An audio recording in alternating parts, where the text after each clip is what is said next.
അവസാനത്തെ ചക്ര കിട്ടിയിരിക്കുകയാണ്. 13th ചക്ര. നമ്മുടെ സ്പിരിച്വൽ യാത്രയുടെ ഏറ്റവും അവസാനത്തെ ചക്രമാണ്. 13 പോയിന്റ് പറഞ്ഞാൽ സെൻറ്റർ എന്നതാണ്. നമ്മുടെ എല്ലാവരുടെയും തുടക്കം. നമ്മുടെ മാത്രമല്ല, അത് ലോകത്തിലുള്ള പ്രപഞ്ചത്തിലുള്ള സ്റ്റാർട്ടിംഗ് ആണ് സെൻറ്റർ എന്ന് പറയുന്നത്. നമ്മൾ സെൻറ്റർ പറയുമ്പോൾ ഗോഡ് എന്ന് പറഞ്ഞാൽ മനസ്സിലാക്കുക. അപ്പോൾ സ്പിരിച്വാലിറ്റിയിൽ സെൻറ്ററിന്റെ ഭൂമ എന്ന് പറയുന്നത് ഭൂമ എന്ന് പറഞ്ഞാൽ അവിടെ എല്ലാം ഒന്നാണ്. ടോട്ടലായിട്ട് വണ്ണസ് ഏകത്വമാണ് ഭൂമ എന്ന് പറയുന്നത്. അതിൻ്റെ സ്വഭാവം വണ്ണസാണ്. 13 പോയിന്റ് സ്ഥലം എന്താണെന്ന് പറഞ്ഞാൽ ഇവിടെ ഇത് 20 പോയിന്റ് അതായത് ക്രിക്കറ്റിൽ അവിടുന്ന് 4 പേര് താഴേക്കുന്ന ഈ ഏകദേശം കൊണ്ടുവന്നതാണ്. അവിടെയാണ് സെൻട്രലിലേക്ക് സെൻട്രൽ. അപ്പോൾ നമ്മൾ ഇത്രയും യാത്ര ചെയ്ത് സ്പിരിച്വൽ യാത്ര ചെയ്തിട്ട് സെൻട്രലിലേക്ക് നമുക്ക് മുന്നോട്ട് നയിക്കാൻ നമ്മുടെ മനസ്സില്ല, ആബോധം ലഭില്ല, നമുക്ക് മുന്നോട്ട് ലഭില്ല. ഹൃദയമണ്ഡലത്തിൽ നമ്മൾ സാധാരണ യാത്ര ചെയ്ത് നമുക്ക് ലോകം നമുക്ക് മനസ്സിലാക്കാം. നമ്മൾ ചെയ്ത് ശരിയാണോ തെറ്റാണോ മനസ്സിലാക്കാൻ ലോകം ആൾക്കാർ എങ്ങനെ നമുക്ക് മനസ്സിലാവും. നമ്മൾ ശരിയാണോ ചെയ്യുന്നത് തെറ്റാണോ എന്ന് മനസ്സിലാക്കും. ഒരു ബന്ധം അപ്പോൾ നമുക്ക് 2 കാര്യങ്ങൾ ശരി തെറ്റ്, രാത്രി പകല്, സത്യം നുണ, അങ്ങനെ പല ഡ്യുവാലിറ്റീസ്. അവിടുന്ന് കിടന്ന് നമ്മൾ മനസ്സിലേക്ക് മനോമണ്ഡലത്തിലേക്ക് ഇപ്പോൾ ഇതെല്ലാം പോയി. അവിടെ ഉള്ളത് ഞാനും എൻ്റെ വെയ്ക്കും എൻ്റെ ഈശ്വരൻ, ഈ 2 റിലേഷനാണ്. അതാണ് നമ്മൾ മനോമണ്ഡലത്തിൽ യാത്ര ചെയ്യുന്നത്. ഓക്കെ, അവിടെ എത്തിച്ചേരും. അപ്പോൾ നമുക്ക് ഓരോ ലക്ഷ്യമാണ്. 2 ഭാഗങ്ങളുണ്ട്. പക്ഷേ സെൻട്രൽ ഫീൽഡിലേക്ക് കടക്കുമ്പോൾ ഇതെല്ലാം പോയി. അവിടെ നമുക്ക് മനസ്സില്ല, നമ്മുടെ ജ്ഞാനമുള്ള ബോധം തന്നെ അവിടെ ഇല്ല. കാരണം നമ്മൾ കടന്നു ബ്രഹ്മരത്വമുള്ള ഭാഗം കടന്നു. പൗരി പറഞ്ഞ്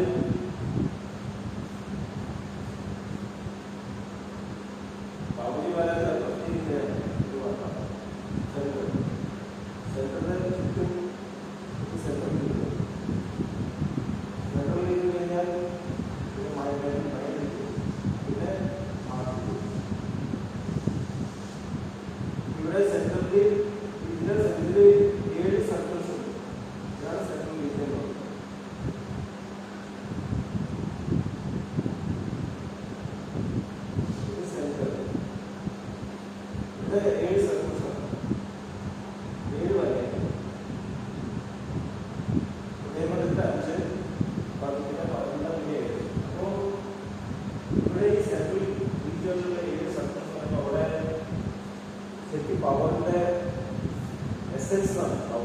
ഞാനില്ല അവിടെ നമ്മളെ മുമ്പോട്ട് നയിക്കുന്നുണ്ട്. നമ്മുടെ ഉള്ളിലുള്ള വല്ലാത്തൊരു ക്രേവിങ് അതവിടെയുണ്ടോ. ഈ മാസ്റ്റർമാരെ ആവാൻ ക്രേവിങ് അത് മാത്രമേ പാടുള്ളൂ. ആ സെന്ററിൽ നിന്നാണ് സൃഷ്ടി മുഴുവൻ തുടങ്ങി. അപ്പോൾ നമ്മൾ മാഗ്നറ്റിക്കാണ്. മാഗ്നറ്റിന്റെ ചുറ്റും ഒരു മാഗ്നറ്റിക് ഫീൽഡ് കാന്തമാണ്. അപ്പോൾ കാണാൻ പറ്റില്ല. മാഗ്നറ്റ് എന്ന് വെച്ചാൽ നമുക്ക് മാഗ്നറ്റിക് ഫീൽഡ് കാണാൻ പറ്റും. മാഗ്നറ്റിക് ഫീൽഡ് തന്നെ കാണാം. നമ്മൾ ചില അയൻസ് ഇട്ടാൽ പെട്ടെന്ന് ആ സർക്കിൾ കാണും. അതാണ് മാഗ്നറ്റിക് ഫീൽഡ് മനസ്സിലാവും. അതുപോലെ സെന്ററിലൊക്കെ ഒരു സെൻട്രലിലേക്കാണ് അതിൻ്റെ ഫീൽഡാണ്. അപ്പോൾ സെന്ററിൽ നിന്നും സെൻട്രലിലേക്ക് തിരിയുമ്പോഴാണ് ഈഗോ ആയിട്ട് മാറുന്നത്. സെൻട്രലിലേക്ക് തിരിയുക. അപ്പോൾ മാഗ്നറ്റിക് ഫീൽഡിലേക്ക് നോക്കുകയാണെന്ന് ആലോചിക്കും. അപ്പോൾ അവിടെ വൈബ്രേഷൻ ഉണ്ടാവും. അതുപോലെ ജനറേറ്ററിൻ്റെ ഇലക്ട്രിക് ഫീൽഡ്. ജനറേറ്റർ വരുമ്പോൾ കറണ്ടില്ല. ജനറേറ്റർ വർക്ക് ചെയ്യുന്നതുകൊണ്ട് കറണ്ട്. അതുപോലെ സെൻറ്റർ ആക്റ്റീവ് ആകുമ്പോൾ സെൻട്രൽ ഫീൽഡിൽ അത് വൈബ്രേഷൻ അങ്ങനെ സൃഷ്ടി ഉണ്ടാവും. ആക്റ്റീവ് ആകും. അപ്പോഴാണ് ഈഗോ ഒന്നാണ് സൃഷ്ടി ഉണ്ടാവും. സിമ്പിളായിട്ട് മനസ്സിലാക്കാൻ വേണ്ടി പറയുന്നത്. അപ്പോൾ നമ്മൾ ഈ യാത്ര സ്പിരിച്വൽ യാത്രയിൽ ഏറ്റവും പ്രധാനപ്പെട്ട ഘടകം എന്ന് പറഞ്ഞാൽ എന്താണ്? ഞാനാണ് ഏറ്റവും പ്രധാനപ്പെട്ട ഞാനില്ലാതെ വേറെ ഒന്നുമില്ല. നമ്മൾ ഞാൻ പറയുന്നത് മോശമാണെന്ന് പറയും. ഞാനെന്ന് പറയാതെ ഒരു കാര്യം പറയുന്നത് ഞാനെന്ന് പറയുമ്പോൾ സംസ്കൃതത്തിൽ ഉത്തമ പുരുഷൻ പറയും. പ്രധാനപ്പെട്ട ആണ് ഞാൻ എല്ലാം അറിഞ്ഞതിന് ശേഷം വേറെ പറയാൻ ഇതിനും മധ്യപുരുഷനാണ്. അപ്പോൾ ഞാൻ ഉറങ്ങുന്നതിന് ശേഷമാണ് ഈ യോഗത്തിൽ അല്ലേ? ഉറങ്ങുമ്പോൾ രോഗം നമ്മൾ ആൾക്ക് ഞാൻ രോഗമില്ല. നമ്മളിപ്പോൾ ആൾക്ക് ഉറങ്ങുമ്പോൾ മരിച്ചു പോയാലും അറിയില്ല. വേറെ എവിടെയൊക്കെ ഉറങ്ങുന്നുണ്ടോ അതിന് ഉണ്ടാവില്ല. ഇവിടെ ഉറങ്ങി വേറെ എത്ര സ്ഥലത്ത് പോകും നമ്മൾ അറിയുന്നു. നമ്മൾ മക്കളെ ഭാര്യയെ അച്ഛനെ അമ്മയെ ഓർക്കുന്നില്ല സ്വപ്നത്തിൽ. അതേപോലെ തന്നെ നമ്മൾ ഉറക്കത്തിന് പെട്ടെന്ന് വേറെ ലോകത്തിൽ പോയി അറിയില്ല. ഞാനായിരിക്കുമ്പോൾ ഞാനാണ് എല്ലാത്തിനും ശക്തി കൊടുക്കുന്നത്. വേറെ ലോകത്തിന് അവിടെ ഞാനാണെന്നില്ല.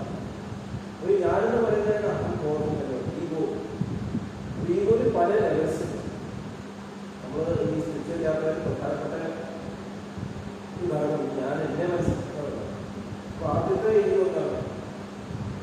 നമ്മൾ ആദ്യം ഞാൻ എന്ന് പറയുന്ന കാര്യം പറയുന്നത് എൻ്റെ ശരീരം അല്ലെ, എൻ്റെ പേര് ഞാൻ സുനിൽ പറയും. എൻ്റെ ശരീരം അതാണ് ആദ്യത്തെ.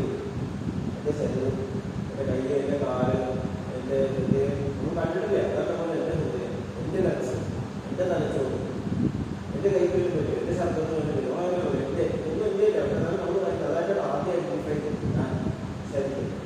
അപ്പോൾ അതാണ് നമ്മുടെ യാത്രയുടെ തുടക്കം. അപ്പോൾ ആദ്യം നമ്മുടെ ജീവിതത്തിൽ ഒരു കെയർ ചെയ്യുന്നത് നമ്മുടെ ശരീരത്തിലാണ്. ശരീരം വൃത്തിയായിരിക്കുന്നു, വളരുന്നു, ഭക്ഷണം കഴിക്കുക, ആരോഗ്യം നോക്കുക. പിന്നെ ഞാൻ എനിക്ക് കൂടുതൽ ഐഡന്റിഫൈ ചെയ്യുന്ന ചില ആൾക്കാരുണ്ട്. നമ്മുടെ കുടുംബം, അച്ഛൻ, അമ്മ, ഭാര്യ, കുട്ടികൾ, വീട്, ഇതെനിക്ക് എണ്ണം ആദ്യമുണ്ട്. ഇതൊക്കെ വൃത്തിയായിട്ടിരിക്കുന്നു. ആദ്യം ഞാൻ, പിന്നെ ഈ ഇപ്പോൾ നമ്മുടെ ഫാമിലി. അപ്പൊ എനിക്ക് തന്നെ ആദ്യം ഏറ്റവും കൂടുതൽ എൻ്റെ മനസ്സാണ്. അത് നമ്മൾ മറന്നു പോകുന്നുണ്ട്. ശരീരം നമ്മൾ സ്റ്റാർട്ട് ചെയ്യുന്നതല്ലേ. സാധാരണ ശരീരം എന്തിനാ ചിന്തിക്കുന്നത്? അവിടുന്ന് എനിക്ക് എന്നെപ്പറ്റി ആലോചിക്കും. പിന്നെ കുടുംബം, പിന്നെ അടുത്തത് കുടുംബം കുഴപ്പമില്ല. കല്യാണം ഒന്നുകിൽ നമ്മൾ ആരെങ്കിലും വരുന്ന സൊസൈറ്റിയിലെ കാര്യം, റോഡ് വൃത്തിയിട്ടോ അല്ലെങ്കിൽ നാട്ടിലെ ഭരണം കല്യാണം. അപ്പോൾ നമുക്ക് നമ്മുടെ ഭക്ഷണം ശരിയാണെങ്കിൽ നമ്മൾ അതൊക്കെ ചർച്ച ചെയ്യും അല്ലേ. രാജ്യത്തിൻ്റെ പ്രശ്നങ്ങളും അല്ലെങ്കിൽ സൊസൈറ്റിയുടെ പ്രശ്നങ്ങളും ചർച്ച ചെയ്യാൻ ആദ്യം എനിക്ക് തന്നെ വയറും പറയാം. അപ്പോൾ നമ്മൾ അത് അടുത്ത് ചെയ്യും. എൻ്റെ ലോകം, പിന്നെ എൻ്റെ ഭൂമി, അപ്പോൾ വലിയ വലിയ ചിന്തകളാണ്. അപ്പോൾ അതാണ് ഹൃദയമണ്ഡലത്തിലുള്ള പ്രവർത്തനം. ഞാൻ ശരീരം അത് കഴിഞ്ഞിട്ട് കുറച്ചുകൂടി അറിവുള്ള ആൾക്കാർ പറയുന്നത് ഞാൻ എന്ന് പറയുന്നത് ശരിക്കും ശരീരമല്ല, എൻ്റെ മനസ്സാണ്. മനസ്സാണ് ശരിക്കും പ്രവർത്തിക്കുന്നത്, ശരീരമല്ല.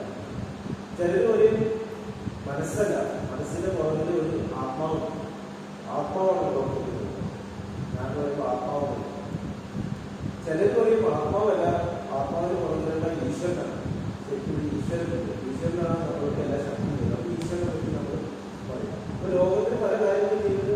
അപ്പോൾ ആദ്യം നമ്മൾ ശരീരം ചെയ്യുന്നു, പിന്നെ പറഞ്ഞ് മനസ്സ് ചെയ്യുന്നു, പിന്നെ പറയുന്നത് എന്താണ് ആത്മാവ് ചെയ്യുന്നു, പിന്നെ പറഞ്ഞ് ഈശ്വരൻ ചെയ്യുന്നു. ഇങ്ങനെയാണ് നമ്മൾ യാത്ര ചെയ്യുന്നത്. പലയിടത്ത് എത്തുമ്പോൾ പറയും എല്ലാ ഈശ്വരൻ, എൻ്റെ ഇടപെടൽ എല്ലാ ഈശ്വരനാണ് ചെയ്യുന്നത്, എല്ലാ ഭഗവാനാണ് ചെയ്യുന്നത്, അല്ലെങ്കിൽ എല്ലാ ഗുരുവാണ് ചെയ്യുന്നത്, മാസ്റ്റർ നമ്മൾ പറയും. പക്ഷെ അതൊരു ഗുരു. അപ്പോൾ ഞാൻ വേറെ അവിടെ നിന്ന് നമ്മൾ പുരോഗമിക്കും. ഈഗോ പുരോഗമിക്കുമ്പോൾ നമുക്ക് മനസ്സിലാവും ശരിക്കും പ്രവൃത്തി നടക്കുന്നുണ്ട്. പക്ഷെ ഞാനല്ല, ഈശ്വരനല്ല, ആരുമല്ല ചെയ്യുന്നത്. ഇതൊക്കെ നടക്കുന്നുണ്ട് ലോകത്തിൽ. ഞാൻ അവിടെ കണ്ടുകൊണ്ട് കാഴ്ചക്കാരൻ. ഇത്ര സ്ഥലത്ത് ലൈറ്റ് കൊടുക്കും, ലൈറ്റ് അറിയില്ല, ലൈറ്റ് തരുന്നത് നമ്മൾ അതുപോലെയാവും. പ്രവൃത്തികൾ നടന്നത് ഞാൻ അതിന് പങ്കെടുത്തിട്ടുണ്ട്. ആരാണ് പ്രവൃത്തി ചെയ്യുന്നത് എനിക്കറിയില്ല. ഈശ്വരനാണ്, മാസ്റ്ററാണ്. അത് ഇതുപോലെ അടുത്തല്ല.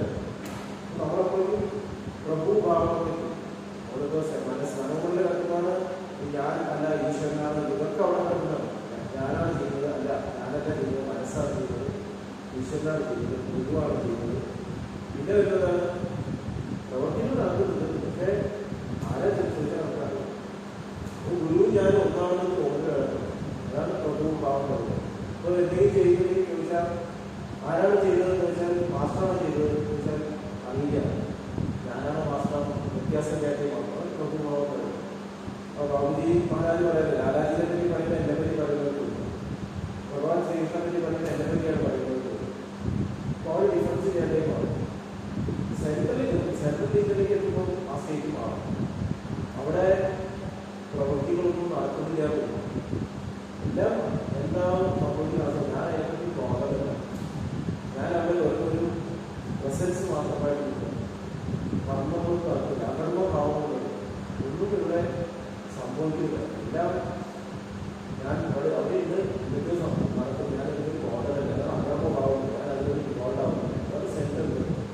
അപ്പോൾ ആ ഒരു സ്റ്റേജിലേക്ക് നമ്മുടെ അമ്മോട് മാറി, ഈഗോ മാറിയിട്ട് ഐഡന്റിറ്റി മാറും. നമ്മുടെ മാസ്റ്റർ അതായത് നമ്മൾ അതിനെക്കുറിച്ചിട്ടും വളരെ പ്രപഞ്ച സൃഷ്ടിക്കപ്പെട്ടു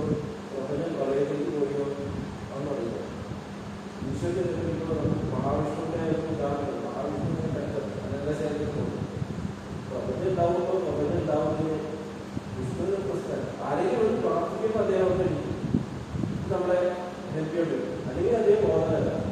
ഒരു ഉദാഹരണം, അപ്പോൾ ആ ഒരു സ്റ്റേറ്റാണ് സെൻറ്ററിൽ എത്തുമ്പോൾ നമുക്ക് കഴിക്കുന്നത്. പക്ഷേ അവിടേക്ക് എത്തിപ്പോയി കാരണം നമ്മൾ തുടങ്ങിയിട്ട് അവിടെ നിന്നാണ്. നമ്മൾ ഈശ്വരത്തിൽ നിന്നാണ് തുടങ്ങുന്നത്. ഈശ്വരീയതാണ് നമ്മുടെ സ്വഭാവം. അവിടെ നിന്ന് നമ്മൾ അല്ലെങ്കിൽ ഇവിടെ നമുക്ക് തിരിച്ചു പോകും അവിടേക്ക് തന്നെയാണ്. ഒരു വ്യത്യാസം. നമ്മൾ ഇറങ്ങി വരുമ്പോൾ നമുക്ക് അറിയില്ലായിരുന്നു നമുക്ക് ഇത്രയും ഈശ്വരീയത നമ്മളെയാണെന്ന് അറിയില്ല. നമ്മൾ അറിയാതെ നമുക്കത് ബോധമില്ലാത്തതുകൊണ്ടാണ്. ഇനി തിരിച്ചു പോകുമ്പോൾ അങ്ങനെയല്ല. ബോധത്തോടുകൂടി മനസ്സിലായി ഇനി എനിക്ക് താഴേക്ക് ഇറങ്ങി വരാൻ പറ്റാം, മോശമാവാത്ത രീതി. ഇപ്പോൾ തറവാട്ടിൽ നിന്ന് ഒരു കുട്ടി വലുതായിട്ട് സ്വത്തം കെട്ടി ഓടി രക്ഷപ്പെടാൻ തരുന്നത്. എന്നിട്ട് എവിടേക്ക് പോയി മണ്ണിൽ എൻ്റെ ഇതൊക്കെണ്ടാകും. കുറച്ചു കാലം കഴിയുമ്പോൾ മനസ്സിലാവും ശരിക്കും അത് എൻ്റെ തറവാടായിട്ട് കൊണ്ടുപോകേണ്ട ആവശ്യമായിരുന്നു. അപ്പോൾ ഈ തിരിച്ചറിവോട് തിരിച്ച് തറവാട്ട് ഞാൻ എനിക്ക് പോകുന്നത് എനിക്ക് മനസ്സിലായി ഞാനിത് പോകേണ്ട ആവശ്യമില്ല എന്നുള്ള മനസ്സിലായി തിരിച്ചത്. അതാണ് നമ്മുടെ സ്റ്റേറ്റ് സെൻറ്ററിലേക്ക് എത്തുമ്പോൾ ഈശ്വരീയത തിരിച്ചറിഞ്ഞ് ജീവിക്കാറ്. തിരിച്ചറിഞ്ഞിട്ട് ഇത് ഒരിക്കലും ഇറങ്ങി വരുന്നത്. ഇറങ്ങി വരികയാണെങ്കിൽ ബോധത്തോടും കൂടി ആണ് അറിഞ്ഞത്. അവതാരങ്ങളൊക്കെ ഇറങ്ങിയപ്പോൾ എപ്പോഴും തുടങ്ങി എപ്പോഴും അവസാനിക്കുന്നത് അതുകൊണ്ടാണ് അറിഞ്ഞത്. അപ്പോൾ അവിടേക്കാണ് നമ്മൾ ഇപ്പോൾ എത്താൻ പോകുന്നത്. നമ്മൾ ഇത്രയും സെഷൻ നടത്തുമ്പോൾ നമ്മൾ സെൻട്രലിലെത്തിയെന്ന് മാത്രമല്ല, അതിന് നമ്മൾ പ്രാക്ടീസ് ചെയ്യണം. അതിൻ്റെ കാര്യം മനസ്സിലാക്കാൻ വേണ്ടിയിട്ട് പറയാനും.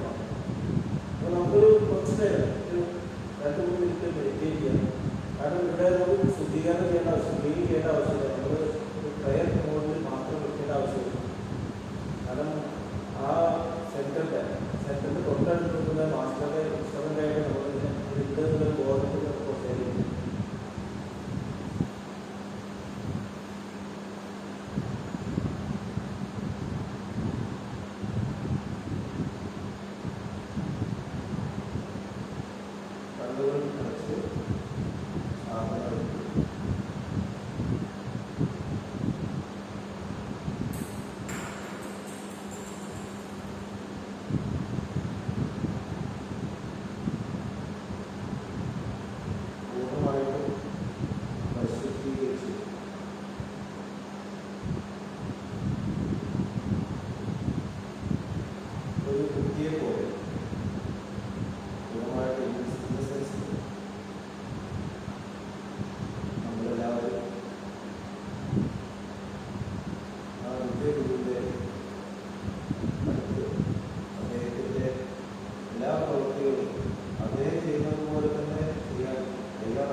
മാസ്റ്ററുമായിട്ട്